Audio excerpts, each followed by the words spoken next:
26,000 ኪሎ ሜትር ወደ 175,000 ኪሎ ሜትር በአንደኛው ቦታ ደግሞ 180 ብላል መሳሪያ ጋር ያስፈልጋል። እኔ ያን ሀላችሁ ይባርገናል። ከዛ በኋላ ፓርስ በሰለን ደግሞ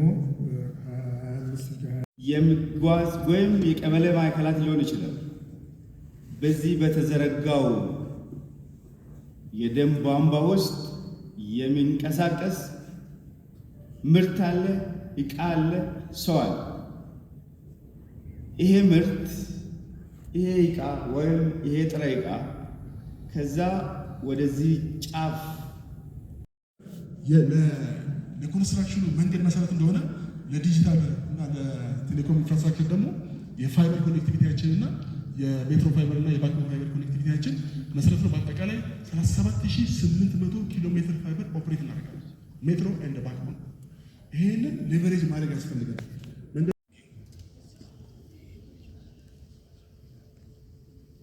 አንድ ወደ ኋላ አርጉልኝ።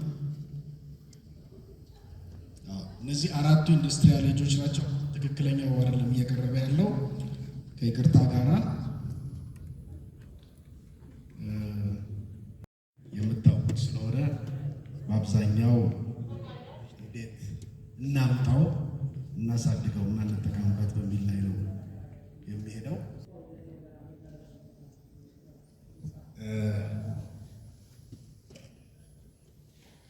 ኢንዱስትሪያል ኤጅ